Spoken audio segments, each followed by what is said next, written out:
ಹೋಗುವೆನು ನಾ ನನ್ನ ಒಲುಮೆಯ ಗೂಡಿಗೆ, ಮಲೆಯ ನಾಡಿಗೆ ಮಳೆಯ ಬೀಡಿಗೆ. ಬೇಸರಾಗಿದೆ ಬಯಲು ಹೋಗುವೆ ಮಲೆಯ ಕಣಿವೆ ಕಾಡಿಗೆ, ಹಸಿರು ಸೊಂಪಿನ ಬಿಸಿಲು ತಂಪಿನ ಗಾನದಿಂಪಿನ ಕೂಡಿಗೆ. ಶಿವಮೊಗ್ಗ ಕುರಿತಾಗಿ ರಾಷ್ಟ್ರಕವಿ ಕುವೆಂಪುರವರು ತಮ್ಮ ಪಕ್ಷಿಕಾಶಿ ಸಂಕಲನದಲ್ಲಿ ಬರೆದ ಸಾಲುಗಳನ್ನು ಮೆಲುಕು ಹಾಕುತ್ತಾ ಶಿವಮೊಗ್ಗದ ಪರಿಚಯವನ್ನು ಮುಂದುವರೆಸೋಣ. ಶಿವಮೊಗ್ಗದ ಪರಿಚಯ ಭಾಗ 1ರಲ್ಲಿ ಜಿಲ್ಲೆಯ ಕುರಿತಾದ ಅನೇಕ ಕುತೂಹಲಕರ ಸಂಗತಿಗಳನ್ನು ತಿಳಿದುಕೊಂಡಿದ್ದೇವೆ. ಇನ್ನೂ ಹಲವಾರು ಸ್ವಾರಸ್ಯಕರ ವಿಷಯಗಳನ್ನು ಈ ಭಾಗ 2ರಲ್ಲಿ ತಿಳಿಯೋಣ. ಶಿವಮೊಗ್ಗ ಜಿಲ್ಲೆಯ ತಾಲೂಕುಗಳ ಕಿರುಪರಿಚಯ. ಭದ್ರಾವತಿ ತಾಲೂಕು. ಭದ್ರಾವತಿ ತಾಲೂಕು ಶಿವಮೊಗ್ಗದ ಪ್ರಮುಖ ಕೈಗಾರಿಕಾ ಪಟ್ಟಣವಾಗಿದೆ. ಭದ್ರಾವತಿಯ ಮೂಲಕ ಹರಿಯುವ ಭದ್ರಾ ನದಿಯಿಂದಾಗಿ ಈ ತಾಲೂಕಿಗೆ ಭದ್ರಾವತಿ ಎಂಬ ಹೆಸರು ಬಂದಿದೆ. ಹಿಂದೆ ಬೆಂಕಿಪುರವೆಂದು ಕರೆಯಲಾಗುತ್ತಿದ್ದ ಭದ್ರಾವತಿಯು ತನ್ನಲ್ಲಿರುವ VISL ಮತ್ತು MPM ಕಾರ್ಖಾನೆಗಳಿಂದಾಗಿ ಕರ್ನಾಟಕದ ಉಕ್ಕಿನ ನಗರ ಮತ್ತು ಕಾರ್ಖಾನೆಗಳ ಪಟ್ಟಣ ಎಂದು ಕರೆಸಿಕೊಳ್ಳುತ್ತದೆ. ಇಲ್ಲಿ ಭಾರತೀಯ ಪುರಾತತ್ವ ಇಲಾಖೆಯಿಂದ ಐತಿಹಾಸಿಕ ಸ್ಮಾರಕವೆಂದು ಗುರುತಿಸಲ್ಪಟ್ಟ ಹೊಯ್ಸಳರ ಕಾಲದಲ್ಲಿ ಕಟ್ಟಿಸಲಾದ ಭವ್ಯವಾದ ಲಕ್ಷ್ಮೀ ನರಸಿಂಹ ದೇವಾಲಯವಿದ್ದು ಭದ್ರಾವತಿಗೆ ಐತಿಹಾಸಿಕ ಸ್ಥಾನಮಾನ ತಂದುಕೊಟ್ಟಿದೆ. ಕರ್ನಾಟಕದ ಅತ್ಯುನ್ನತ ವಿಶ್ವವಿದ್ಯಾಲಯ ಕುವೆಂಪು ವಿಶ್ವವಿದ್ಯಾಲಯವಿರುವುದು ಇಲ್ಲಿಯ ಶಂಕರಘಟ್ಟದಲ್ಲಿಯೇ. ಸಾಗರ. ಸಾಗರ ತಾಲೂಕು ತನ್ನ ಹೆಸರನ್ನು ಸದಾಶಿವ ಸಾಗರ ಎಂಬ ಪದದಿಂದ ಪಡೆದಿದೆ. ಸದಾಶಿವ ಸಾಗರವು ಕೆಳದಿ ಸದಾಶಿವ ನಾಯಕರಿಂದ ನಿರ್ಮಿಸಲ್ಪಟ್ಟ ಒಂದು ಸರೋವರವಾಗಿದೆ. ಇದೀಗ ಈ ಸರೋವರವನ್ನು ಗಣಪತಿ ಸರೋವರವೆಂದು ಕರೆಯುತ್ತಾರೆ. ಅಡಿಕೆ ಬೆಳೆಗೆ ಹೆಸರಾಗಿರುವ ಸಾಗರವು ಗುಡಿಗಾರ ಕುಟುಂಬಗಳ ತವರೂರಾಗಿದೆ. ಸುಂದರವಾದ ಶ್ರೀಗಂಧ ಮತ್ತು ದಂತದ ಕಲಾಕೃತಿಗಳನ್ನು ರಚಿಸುವುದಕ್ಕೆ ಪ್ರಸಿದ್ಧವಾಗಿದ್ದಾರೆ ಈ ಗುಡಿಗಾರ ಕುಟುಂಬಗಳು. ಇದರಿಂದಾಗಿ ಸಾಗರವನ್ನು ಶ್ರೀಗಂಧದ ಗುಡಿ ಎಂದು ಕರೆಯಲಾಗುತ್ತದೆ. ಸಾಗರದ ಸೀತಾರಾಮ ಭಟ್ಟರು ಅಪ್ಪೆ ಮಿಡಿ ತಯಾರಿಸುವುದರಲ್ಲಿ ಕರ್ನಾಟಕದಲ್ಲಿಯೇ ಪ್ರಸಿದ್ಧಿ. ಶಿಕಾರಿಪುರ. ಈಸೂರು, ತಾಳೆಗುಂದ, ಬಂದಳಿಕೆ, ಬಳ್ಳಿಗಾವಿ, ಬೇಗೂರು, ಉಡುತಡಿ ಮುಂತಾದ ಐತಿಹಾಸಿಕ ಗ್ರಾಮಗಳನ್ನು ಒಳಗೊಂಡ ಶಿಕಾರಿಪುರವು ಶಿವಮೊಗ್ಗದ ಅರೆಮಲೆನಾಡು ಭಾಗದಲ್ಲಿರುವ ಊರಾಗಿದೆ. ವೀರಶೈವ ಧರ್ಮದ ಕೇಂದ್ರವಾಗಿದ್ದ ಶಿಕಾರಿಪುರವು ಹಲವಾರು ಶಿವಶರಣರ ನೆಲೆವೀಡಾಗಿತ್ತು. ಈ ತಾಲೂಕಿನಲ್ಲಿ ಟಿಪ್ಪು ಸುಲ್ತಾನರು ಶಿಕಾರಿಗೆಂದು ಬರುತ್ತಿದ್ದರೆಂದು, ಹುಲಿಯ ಜೊತೆಯಲ್ಲಿ ಕಾದಾಡಿ ಕೊಂದರೆಂದು, ಅದರಿಂದಾಗಿಯೇ ಶಿಕಾರಿಪುರವೆಂಬ ಹೆಸರು ಬಂದಿತೆಂದು ನಂಬಲಾಗಿದೆ. ತೀರ್ಥಹಳ್ಳಿ.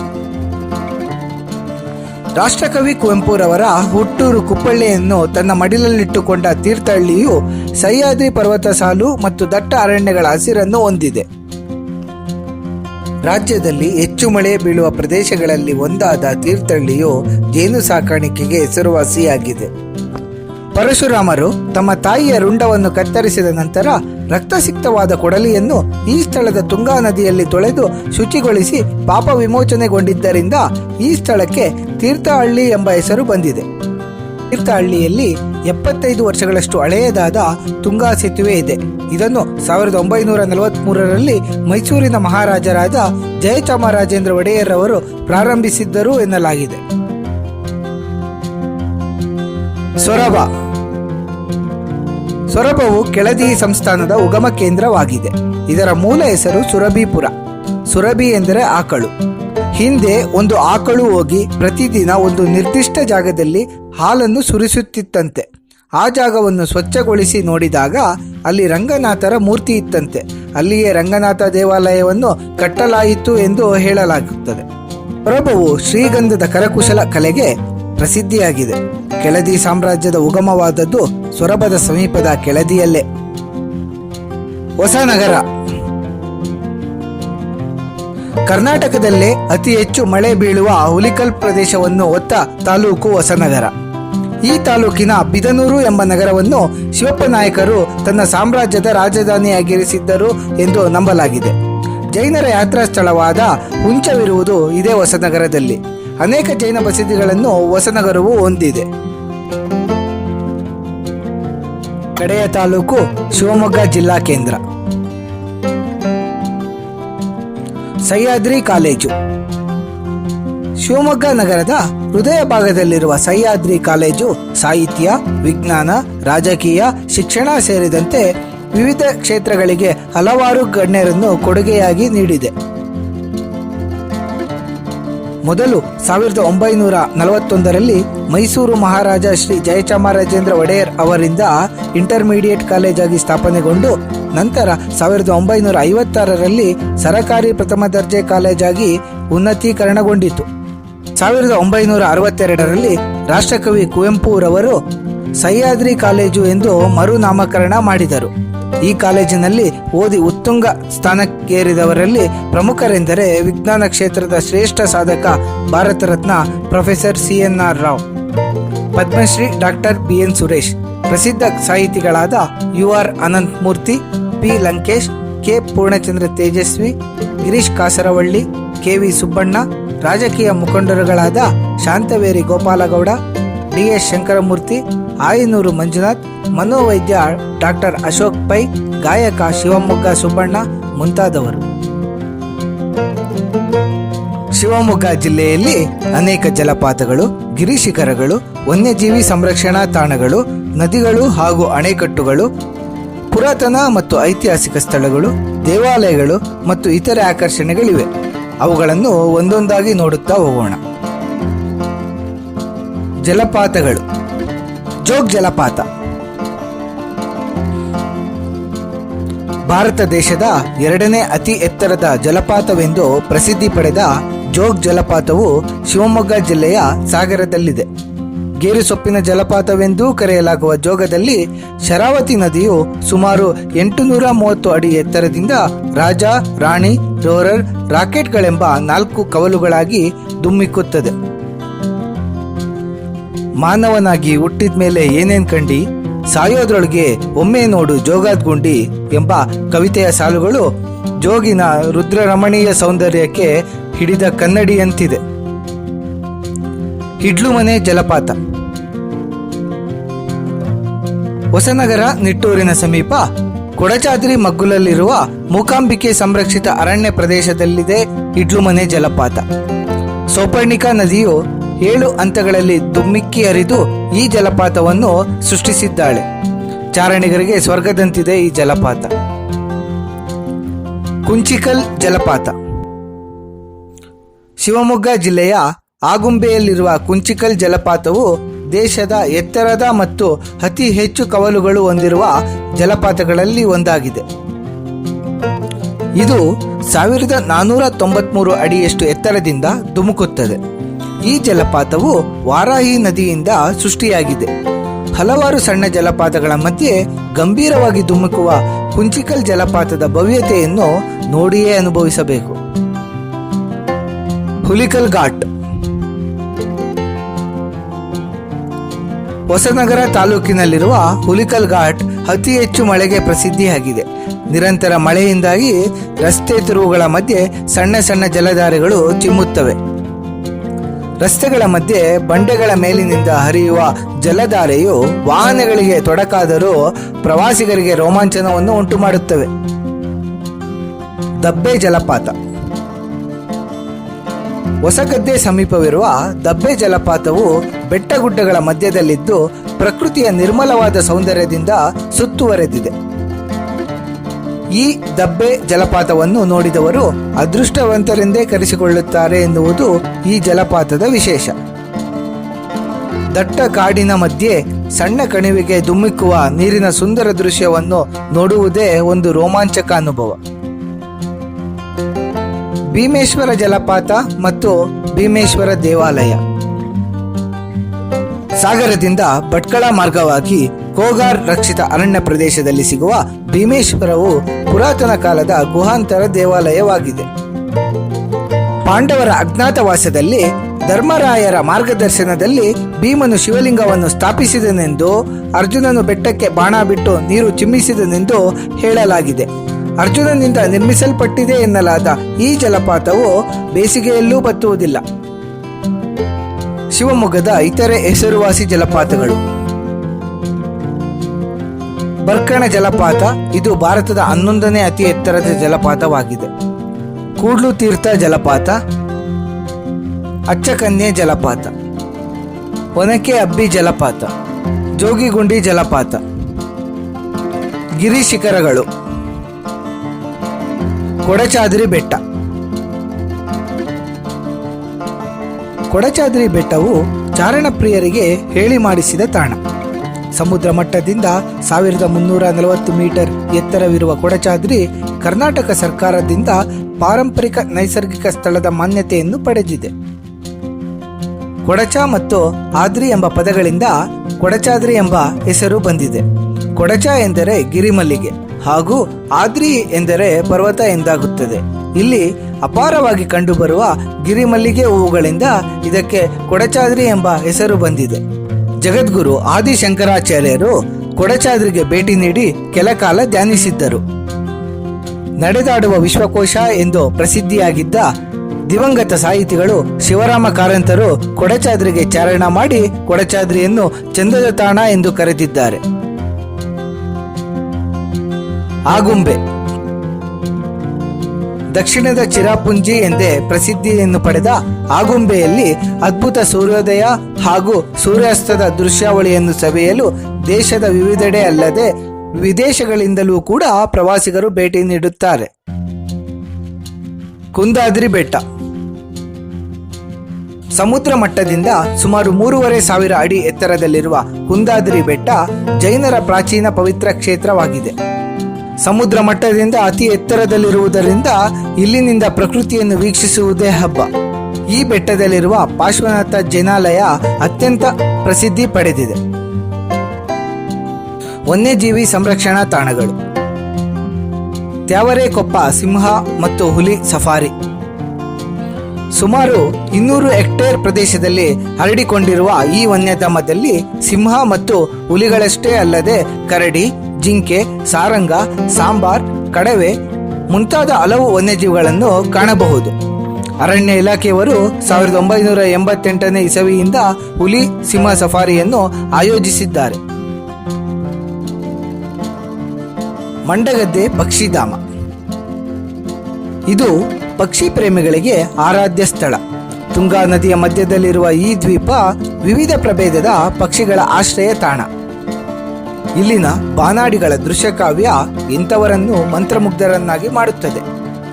ಪ್ರಪಂಚದ ನಾನಾ ದೇಶಗಳಿಂದ ವಲಸೆ ಬಂದಿರುವ ಪಕ್ಷಿಗಳು ಕೂಡ ಇಲ್ಲಿ ಬೀಡು ಬಿಡುತ್ತವೆ. ಗುಡವಿ ಪಕ್ಷಿಧಾಮ ಕರ್ನಾಟಕದಲ್ಲಿ ಮುಂಚೂಣಿಯಲ್ಲಿರುವ ಮೊದಲ 5 ಅತ್ಯುತ್ತಮ ಪಕ್ಷಿಧಾಮಗಳಲ್ಲಿ ಒಂದಾಗಿ ಪರಿಗಣಿಸಲ್ಪಡುತ್ತದೆ ಗುಡವಿ ಪಕ್ಷಿಧಾಮ. ಪ್ರಶಾಂತವಾದ ಕೆರೆ, ಅದರ ಸುತ್ತಮುತ್ತಲಿನ ದಂಡೆಗಳ ಮೇಲೆ ಸೊಂಪಾಗಿ ಬೆಳೆದ ಗಿಡಮರಗಳ ಬಳ್ಳಿಗಳ ರಾಶಿ ಹಾಗೂ ಹಕ್ಕಿಗಳ ಚಿಲಿಪಿಲಿನಾದವು ಉತ್ಸಾಹವನ್ನು ಇಮ್ಮಡಿಗೊಳಿಸುತ್ತವೆ. ಸಕ್ಕರೆಬೈಲು ಆನೆ ಶಿಬಿರ ಅನಾಥ ಆನೆ ಮರಿಗಳಿಗೆ ಇಲ್ಲಿ ಆಹಾರ ಮತ್ತು ನೆರಳು ನೀಡಲಾಗುತ್ತದೆ. ಅನುಭವಿ ಮಾವುತರಿಂದ ಇಲ್ಲಿನ ಆನೆಗಳಿಗೆ ತರಬೇತಿ ಮತ್ತು ಶಿಕ್ಷಣ ನೀಡಲಾಗುತ್ತದೆ. ತುಂಗಾ ನದಿಯಲ್ಲಿ ಆನೆಗಳು ಸ್ನಾನ ಮಾಡುವ ಮನಮೋಹಕ ದೃಶ್ಯವನ್ನು ಎಲ್ಲರೂ ಇಷ್ಟಪಡುತ್ತಾರೆ. ಶೆಟ್ಟಿಹಳ್ಳಿ ವನ್ಯಜೀವಿ ಧಾಮ ಹಚ್ಚ ಹಸುರಿನ ನಡುವೆ 385 ಸ್ಕ್ವೇರ್ ಕಿಲೋಮೀಟರ್ ವಿಸ್ತೀರ್ಣದಲ್ಲಿ ಹರಡಿರುವ ಈ ಅಭಯಾರಣ್ಯದಲ್ಲಿ ಮನುಷ್ಯರ ವಾಸವಿದೆ. ಇದರಿಂದಾಗಿ ಉಳಿದ ವನ್ಯಧಾಮಗಳಿಗಿಂತ ಇದು ಭಿನ್ನವಾಗಿದೆ. ಶೆಟ್ಟಿಹಳ್ಳಿ ವನ್ಯಧಾಮದಲ್ಲಿ ಹಲವಾರು ವಿನಾಶದ ಅಂಚಿನಲ್ಲಿರುವ ಬೆನ್ನಿನ ಗಿಡುಗ, ಭಾರತೀಯ ನೈಟ್ಜಾರ್, ಬಿಳಿಯ ಡ್ರೋಂಗೋ ಪ್ರಾಣಿಗಳಿವೆ. ಶರಾವತಿ ಕಣಿವೆ ವನ್ಯಜೀವಿ ಧಾಮ 431 ಸ್ಕ್ವೇರ್ ಕಿಲೋಮೀಟರ್ ವಿಸ್ತೀರ್ಣದಲ್ಲಿ ಹರಡಿರುವ ಈ ವನ್ಯಜೀವಿ ಧಾಮ ಅತಿ ಹೆಚ್ಚು ಪ್ರವಾಸಿಗರು ಭೇಟಿ ನೀಡುವ ವಲಯವಾಗಿದೆ. ವನ್ಯಜೀವಿ ಧಾಮದ ಒಳಗೆ ದಟ್ಟ ಕಾಡುಗಳ ನಡುವೆ ಹರಿಯುವ ಶರಾವತಿ ನದಿ ಪ್ರಮುಖ ಆಕರ್ಷಣೆ. ಹಲವಾರು ಜಾತಿಯ ಪ್ರಾಣಿ ಪಕ್ಷಿಗಳಿಗೆ ಶರಾವತಿ ಕಣಿವೆ ಆಶ್ರಯ ನೀಡುತ್ತದೆ. ನದಿಗಳು ಮತ್ತು ಅಣೆಕಟ್ಟುಗಳು: ಹೊನ್ನೆಮರಡು ಇದು ಶರಾವತಿ ಹಿನ್ನೀರು ವ್ಯಾಪಿಸಿರುವ ಪ್ರದೇಶವಾಗಿದೆ. ಸೂರ್ಯಾಸ್ತದ ಸಮಯದಲ್ಲಿ ಆಕಾಶದಲ್ಲಿ ಹೊನ್ನಿನಂತಹ ಪ್ರಕಾಶವು ಪಸರಿಸಿ ಆ ಪ್ರಕಾಶವು ಈ ನೀರಿನಲ್ಲಿ ಬಿದ್ದು ಹೊಳೆಯುವಾಗ ಹೊನ್ನಿನ ಕೆರೆ ಇದಾಗಿರಬಹುದೆಂಬ ಭಾಸವಾಗುತ್ತದೆ. ಅದೇ ಕಾರಣಕ್ಕೆ ಇದಕ್ಕೆ ಹೊನ್ನೆಮರಡು ಎಂಬ ಹೆಸರು ಬಂದಿದೆ. ಗಾಜನೂರು ಡ್ಯಾಂ. ತುಂಗಾ ನದಿಗೆ ಅಡ್ಡಲಾಗಿ ಕಟ್ಟಲಾಗಿರುವ ಈ ಡ್ಯಾಂ 535 ಮೀಟರ್ ಉದ್ದವಿದೆ. ಬಹು ವ್ಯವಸ್ಥಿತವಾಗಿ ನಿಭಾಯಿಸಲಾಗಿರುವ ತುಂಗಾ ಡ್ಯಾಂ ಕುಟುಂಬ ಸಮೇತ ಭೇಟಿ ನೀಡುವ ವಿಹಾರ ತಾಣ. ಲಿಂಗನಮಕ್ಕಿ ಅಣೆಕಟ್ಟು. ಜೋಗ ಜಲಪಾತದಿಂದ 6 ಕಿಲೋಮೀಟರ್ ದೂರದಲ್ಲಿ ಶರಾವತಿ ನದಿಗೆ ಲಿಂಗನಮಕ್ಕಿ ಅಣೆಕಟ್ಟು ಕಟ್ಟಲಾಗಿದೆ. ಈ ಅಣೆಕಟ್ಟಿನಲ್ಲಿ ಮಹಾತ್ಮ ಗಾಂಧಿ ಜಲವಿದ್ಯುತ್ ಉತ್ಪಾದನಾ ಘಟಕ ಕೂಡ ಕಾರ್ಯನಿರ್ವಹಿಸುತ್ತದೆ. ಕರ್ನಾಟಕಕ್ಕೆ ಅಗತ್ಯವಿರುವ ವಿದ್ಯುತ್ನಲ್ಲಿ ಹೆಚ್ಚಿನ ಪ್ರಮಾಣದ ವಿದ್ಯುತ್ ಇಲ್ಲಿಯೇ ಉತ್ಪಾದನೆಯಾಗುತ್ತದೆ. ಶಿವಮೊಗ್ಗದ ಇನ್ನಿತರ ಜಲಾಶಯಗಳು: ಭದ್ರಾ ಡ್ಯಾಂ, ಲಕ್ಕವಳ್ಳಿ. ಸಿಗಂದೂರು ಹಿನ್ನೀರಿನ ಪ್ರದೇಶ. ಚಕ್ರ ಅಣೆಕಟ್ಟು, ಅಂಜನಾಪುರ ಅಣೆಕಟ್ಟು, ಹಸಿರುಮಕ್ಕಿ, ಸಾವೆಹಕ್ಲು ಜಲಾಶಯ ಮತ್ತು ಅಣೆಕಟ್ಟು, ಪುರಾತನ ಮತ್ತು ಐತಿಹಾಸಿಕ ಸ್ಥಳಗಳು, ದೇವಾಲಯಗಳು ಮತ್ತು ಇತರೆ ಆಕರ್ಷಣೆಗಳು. ಶಿವಪ್ಪ ನಾಯಕ ಅರಮನೆ ಸಂಗ್ರಹಾಲಯ. ಶಿವಮೊಗ್ಗ ನಗರದ ಮಧ್ಯಭಾಗದಲ್ಲಿರುವ ಈ ಅರಮನೆಯು 16ನೇ ಶತಮಾನಕ್ಕಿಂತಲೂ ಹಿಂದಿನದು. ಇಡೀ ಅರಮನೆಯನ್ನು ರೋಸ್ವುಡ್ನಲ್ಲಿ ಕಟ್ಟಿಸಿದ್ದು ಕೆಳದಿಯ ದೊರೆ ಹಾಗೂ ಶಿವಮೊಗ್ಗದ ಸಂಸ್ಥಾಪಕ ಶಿವಪ್ಪ ನಾಯಕ. ಈ ಸಂಗ್ರಹಾಲಯವು ಕೆಳದಿಯ ಅರಸು ಮನೆತನದ ಇತಿಹಾಸ ಮತ್ತು ಪರಂಪರೆಯನ್ನು ಬಿಂಬಿಸುತ್ತದೆ. ಕವಿಮನೆ ಮತ್ತು ಕವಿಶೈಲ. ತೀರ್ಥಹಳ್ಳಿ ತಾಲೂಕು ಕುಪ್ಪಳ್ಳಿಯಲ್ಲಿರುವ ಕುವೆಂಪುರವರು ಹುಟ್ಟಿ ಬೆಳೆದ ಮತ್ತು ಅವರ ಕಾವ್ಯಗಳಿಗೆ ಸ್ಫೂರ್ತಿಯಾದ ಸುಮಾರು 200 ವರ್ಷಗಳಷ್ಟು ಹಳೆಯದಾದ ಮನೆಯು ಒಂದು ವಸ್ತು ಸಂಗ್ರಹಾಲಯವಾಗಿ ಮಾರ್ಪಟ್ಟಿದೆ. ಕುವೆಂಪುರವರ ಪ್ರಶಸ್ತಿ ಪತ್ರಗಳು, ಅವರು ಬಳಸುತ್ತಿದ್ದ ವಸ್ತುಗಳು, ಅವರ ಸಾಹಿತ್ಯ ಭಂಡಾರ ಮುಂತಾದವನ್ನು ಅಚ್ಚುಕಟ್ಟಾಗಿ ಪ್ರದರ್ಶಿಸಲಾಗಿದೆ. ಕವಿ ಮನೆಗೆ ಹೊಂದಿಕೊಂಡಂತಿರುವ ಕವಿ ಕುವೆಂಪುರವರ ಸ್ಫೂರ್ತಿಯ ತಾಣವಾದ ಬೆಟ್ಟವೇ ಕವಿಶೈಲ. ಇಲ್ಲಿ ಕವಿ ಸಮಾಧಿ ಇದ್ದು ಸುತ್ತಲೂ ಬೃಹತ್ ಶಿಲಾಶಿಲ್ಪಗಳಿವೆ. ಇದು ಎಂಥವರನ್ನೂ ಮಂತ್ರಮುಗ್ಧರನ್ನಾಗಿಸುತ್ತದೆ. ಬಳ್ಳಿಗಾವಿ ಕೇದಾರೇಶ್ವರ. ಶಿಕಾರಿಪುರ ತಾಲೂಕಿನಲ್ಲಿರುವ ಬಳ್ಳಿಗಾವಿಯು ಒಂದು ಐತಿಹಾಸಿಕ ಸ್ಥಳವಾಗಿದ್ದು ದಕ್ಷಿಣದ ಕೇದಾರನಾಥ ಎಂದು ಕರೆಯಲ್ಪಡುತ್ತದೆ. ಈ ಪುಟ್ಟ ಊರು ಚಾಲುಕ್ಯ ಮತ್ತು ಹೊಯ್ಸಳ ಕಾಲದ ಹಲವು ದೇವಸ್ಥಾನಗಳನ್ನು ಹೊಂದಿದೆ.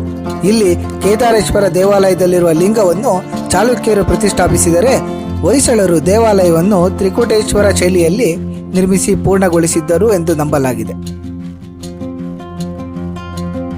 ಸಿಗಂದೂರು ಚೌಡೇಶ್ವರಿ. ಸಿಗಂದೂರು ಚೌಡೇಶ್ವರಿ ದೇವಿಗೆ ಸುಮಾರು 300 ವರ್ಷಗಳ ಇತಿಹಾಸವಿದೆ. ಯಾವ ಧಾರ್ಮಿಕ ಕ್ಷೇತ್ರದಲ್ಲೂ ಇಲ್ಲದ ವಿಶೇಷತೆ ಸಿಗಂದೂರಿಗಿದೆ. ಕಳ್ಳರಿಂದ ತಮ್ಮ ಮನೆ ಹೊಲಗಳಿಗೆ ರಕ್ಷಣೆ ಪಡೆಯಲು ಇಲ್ಲಿ ಬೋರ್ಡ್ ಕೊಡುವ ಪದ್ಧತಿ ಇದೆ. ಜಮೀನು, ತೋಟ, ಗದ್ದೆ ಮತ್ತು ಹೊಸ ಕಟ್ಟಡಗಳಿಗೆ ದೇವಿಯ ಕಾವಲಿದೆ ಎಂಬ ಬೋರ್ಡ್ ಹಾಕಿದರೆ ಅಲ್ಲಿ ಕಳ್ಳತನವಾಗುವುದಿಲ್ಲ ಎಂಬ ಪ್ರತೀತಿ ಇದೆ. ಕವಲೇದುರ್ಗ.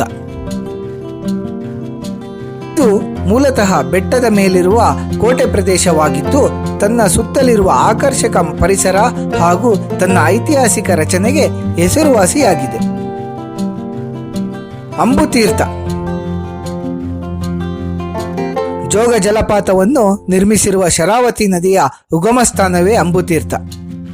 ಶ್ರೀರಾಮಚಂದ್ರನು ಒಮ್ಮೆ ಈ ಪ್ರದೇಶಕ್ಕೆ ಬಂದು ನೆಲೆಸಿದ್ದಾಗ ಸ್ನಾನ ಸಂಧ್ಯಾದಿ ಕಾರ್ಯಕ್ಕೆ ನೀರು ಬೇಕಾಗಿ ನೆಲಕ್ಕೆ ಬಾಣವನ್ನು ಬಿಟ್ಟಾಗ ತೀರ್ಥೋದ್ಭವ ಆಯಿತಂತೆ. ಅಂಬು ಎಂದರೆ ಬಾಣ, ಬಾಣ ಬಿಟ್ಟಾಗ ಹುಟ್ಟಿದ ತೀರ್ಥದ ಸ್ಥಳವೇ ಅಂಬುತೀರ್ಥ. ಅಂಬುತೀರ್ಥದಲ್ಲಿ ರಾಮೇಶ್ವರ ದೇವಾಲಯ ಹೊಂದಿದೆ. ಶಿವನ ಪಾದದ ಬಳಿಯೇ ನದಿ ಹುಟ್ಟುತ್ತದೆ. ಕೂಡಲಿ ಕ್ಷೇತ್ರ.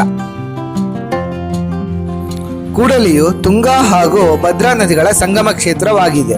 ಆದಿಶಂಕರಾಚಾರ್ಯರು ಶಾರದಾಂಬೆಯನ್ನು ಶೃಂಗೇರಿಗೆ ಕರೆದುಕೊಂಡು ಹೋಗುವಾಗ ದೇವಿಯ ಗೆಜ್ಜೆ ಸದ್ದು ಕೇಳಿಸದೆ ತಿರುಗಿ ನೋಡುತ್ತಾರೆ. ಆಗ ದೇವಿಯು ಈ ಸ್ಥಳದಲ್ಲೇ ನಿಂತು ಬಿಡುತ್ತಾಳೆ. ಪರಿಪರಿಯಾಗಿ ಸ್ತುತಿಸಿ ದೇವಿಯನ್ನು ಶೃಂಗೇರಿಗೆ ಕರೆದೊಯ್ಯುವಲ್ಲಿ ಶ್ರೀಗಳು ಯಶಸ್ವಿಯಾಗುತ್ತಾರೆ. ಶಾರದಾಂಬೆ ಅಲ್ಲಿ ನಿಂತಿರುವ ಕುರುವಾಗಿ ಶ್ರೀಚಕ್ರವನ್ನು ರಚಿಸಿ ಪೂಜಾದಿಗಳಿಗೆ ವ್ಯವಸ್ಥೆ ಮಾಡಿ ಮುಂದೆ ತೆರಳುತ್ತಾರೆ. ಕೂಡ್ಲಿಯು ತುಂಗಭದ್ರಾ ನದಿಗೆ ಜನ್ಮ ನೀಡುವ ಸ್ಥಳವಾಗಿದೆ. ಇಲ್ಲಿನ ಸಂಗಮೇಶ್ವರ ದೇವಾಲಯಕ್ಕೆ ಮಹತ್ತರ ಇತಿಹಾಸವಿದ್ದು ಹೊಯ್ಸಳರ ಕಾಲದ್ದೆಂದು ಹೇಳಲಾಗುತ್ತದೆ. ಈ ದೇವಾಲಯ ಪ್ರಾಚೀನ ಶಿಲ್ಪಕಲೆಯಿಂದ ರಾರಾಜಿಸುತ್ತದೆ. ಚಂದ್ರಗುತ್ತಿ. ಪರಶುರಾಮನ ಮಾತೆ ರೇಣುಕಾಂಬೆಯ ದೇವಸ್ಥಾನದಿಂದ ನಾಡಿನೆಲ್ಲೆಡೆ ಪ್ರಸಿದ್ಧಿಯಾಗಿದೆ ಚಂದ್ರಗುತ್ತಿ. ಚಂದ್ರಗುತ್ತಿಯ ಕೋಟೆಯು 3ನೇ ಶತಮಾನದ್ದಾಗಿದ್ದು ಸಮುದ್ರ ಮಟ್ಟದಿಂದ 850 ಅಡಿ ಎತ್ತರವಿದೆ. ಬೆಟ್ಟದ ಮೇಲಿನ ಈ ಕೋಟೆಯು ಚಾರಣಕ್ಕೆ ಹೇಳಿ ಮಾಡಿಸಿದ ಜಾಗವಾಗಿದೆ. ರಾಮೇಶ್ವರ ದೇವಾಲಯ ತೀರ್ಥಹಳ್ಳಿ. ಪರಶುರಾಮನು ತನ್ನ ತಾಯಿಯ ರುಂಡ ಕತ್ತರಿಸಿ ರಕ್ತಸಿಕ್ತವಾದ ಕೊಡಲಿಯನ್ನು ಪವಿತ್ರ ತುಂಗಾ ನದಿಯ ನೀರಿನಿಂದ ತೊಳೆದಾಗ ಅದು ಶುಚಿಯಾಗಿ ಪರಶುರಾಮನ ಪಾಪ ನಿವಾರಣೆಯಾಯಿತು. ಆ ಕಾರಣದಿಂದ ಈ ಸ್ಥಳಕ್ಕೆ ತೀರ್ಥಹಳ್ಳಿ ಎಂಬ ಹೆಸರು ಬಂದಿದೆ ಎಂಬ ಪ್ರತೀತಿ ಇದೆ. ಇಲ್ಲಿನ ಪುರಾಣ ಪ್ರಸಿದ್ಧ ರಾಮೇಶ್ವರ ದೇವಾಲಯದ ಗರ್ಭಗುಡಿಯಲ್ಲಿರುವ ಶಿವಲಿಂಗವನ್ನು ಸ್ವತಃ ಪರಶುರಾಮರೇ ಪ್ರತಿಷ್ಠಾಪಿಸಿದ್ದರೆಂಬ ನಂಬಿಕೆ ಇದೆ. ಕೊಡಲಿಯನ್ನು ತೊಳೆದ ದಿನ ಮಾರ್ಗಶಿರ ಅಮಾವಾಸ್ಯೆಯಾದ ಕಾರಣ ಎಳ್ಳಮಾವಾಸ್ಯೆ ಎಂದು ಪ್ರತಿ ವರ್ಷ ಆಚರಿಸಲಾಗುತ್ತದೆ. ಇಕ್ಕೇರಿ ಅಘೋರೇಶ್ವರ ದೇವಸ್ಥಾನ. ಕೆಳದಿಯ ನಾಯಕರ ಕಾಲದ ಅಘೋರೇಶ್ವರ ದೇವಾಲಯವು ಬಹು ದೊಡ್ಡದಾಗಿದೆ. ಶಿಲ್ಪಕಲಾ ದೃಷ್ಟಿಯಿಂದ ದೇವಾಲಯ ಭವ್ಯವಾಗಿದೆ. ವರ್ಷಕ್ಕೊಮ್ಮೆ ಇಲ್ಲಿ ನಡೆಯುವ ಜಾತ್ರೆಯಲ್ಲಿ ಸಾವಿರಾರು ಜನರು ಶ್ರದ್ಧಾಭಕ್ತಿಯಿಂದ ಪಾಲ್ಗೊಳ್ಳುತ್ತಾರೆ. ಶ್ರೀಧರ ಸ್ವಾಮೀಜಿಗಳ ಆಶ್ರಮ. ಶಿವಮೊಗ್ಗ ಜಿಲ್ಲೆಯ ಸಾಗರ ತಾಲೂಕಿನ ವರದಹಳ್ಳಿ ಅಥವಾ ವರದಾಪುರದಲ್ಲಿ ಪವಾಡ ಪುರುಷ ಶ್ರೀಧರ ಸ್ವಾಮಿಗಳು ಹಲವಾರು ವರ್ಷಗಳು ತಪಸ್ಸು ಮಾಡಿ ಮುಕ್ತಿ ಹೊಂದಿದ ಕ್ಷೇತ್ರವಿದೆ. ದತ್ತಾತ್ರೇಯರ ಇನ್ನೊಂದು ಸ್ವರೂಪ ಎಂದು ಗುರುತಿಸಲ್ಪಡುತ್ತಾರೆ ಶ್ರೀಧರ ಸ್ವಾಮೀಜಿಗಳು. ಇಲ್ಲಿ ಗೋಮುಖದಿಂದ ಸದಾಕಾಲ ಪುಣ್ಯತೀರ್ಥವು ಹರಿಯುತ್ತದೆ. ಔಷಧೀಯ ಗುಣಗಳಿರುವ ಈ ಪುಣ್ಯತೀರ್ಥವನ್ನು ಶೇಖರಿಸಿಟ್ಟರೆ ಎಷ್ಟು ವರ್ಷಗಳಾದರೂ ಹಾಳಾಗದೆ ಉಳಿಯುತ್ತದೆ ಎಂಬುದು ಸೋಜಿಗದ ಸಂಗತಿ. ಇಲ್ಲಿ ಶ್ರೀಧರ ಸ್ವಾಮೀಜಿಗಳ ಸಮಾಧಿ ಇದ್ದು ದಿನನಿತ್ಯ ಸಾವಿರಾರು ಜನ ಭಕ್ತಾದಿಗಳು ಭೇಟಿ ನೀಡುತ್ತಾರೆ. ಹುಂಚ. ಹುಂಚವು ಜೈನರ ಪ್ರಸಿದ್ಧ ಯಾತ್ರಾ ಸ್ಥಳವಾಗಿದೆ. ಇಲ್ಲಿನ ಪದ್ಮಾವತಿ ದೇವಾಲಯವು ಜೈನ ಧರ್ಮೀಯರಿಗೆ ಪ್ರಮುಖ ಆರಾಧನಾ ಸ್ಥಳವಾಗಿದ್ದು ಕರ್ನಾಟಕವಲ್ಲದೆ ದೂರದ ಉತ್ತರ ಭಾರತದಿಂದಲೂ ಜನರು ದೇವಿಯ ದರ್ಶನ ಪಡೆಯಲು ಆಗಮಿಸುತ್ತಾರೆ. ಪವಿತ್ರ ಹೃದಯ ಆರಾಧನಾ ಮಂದಿರ. ಶಿವಮೊಗ್ಗದಲ್ಲಿರುವ ಪವಿತ್ರ ಹೃದಯ ಆರಾಧನಾ ಮಂದಿರ ತನ್ನ ರಚನೆಯ ಸೌಂದರ್ಯದಿಂದ ಕಣ್ಮನ ಸೆಳೆಯುತ್ತದೆ. ದೇಶದಲ್ಲಿಯೇ 2ನೇ ಅತಿ ದೊಡ್ಡ ಚರ್ಚ್ ಎಂಬ ಖ್ಯಾತಿಗೂ ಇದು ಪಾತ್ರವಾಗಿದೆ. ಇತರೆ ಪ್ರವಾಸಿ ಸ್ಥಳಗಳು: ಅಮೂಲ್ಯ ಶೋಧ ವಸ್ತು ಸಂಗ್ರಹಾಲಯ, ಕೋಟೆ ಸೀತಾರಾಮಾಂಜನೇಯ ದೇವಸ್ಥಾನ, ಭೀಮನಕಟ್ಟೆ, ಕೆಳದಿ ರಾಮೇಶ್ವರ ದೇವಾಲಯ, ಗಾಂಧಿ ಪಾರ್ಕ್, ವರದಹಳ್ಳಿ ಶ್ರೀ ದುರ್ಗಾಂಬಾ ದೇವಾಲಯ, ರಾಮಚಂದ್ರಾಪುರ ಮಠ, ಬೆಜ್ಜವಳ್ಳಿ ಅಯ್ಯಪ್ಪ ಸ್ವಾಮಿ ದೇವಸ್ಥಾನ.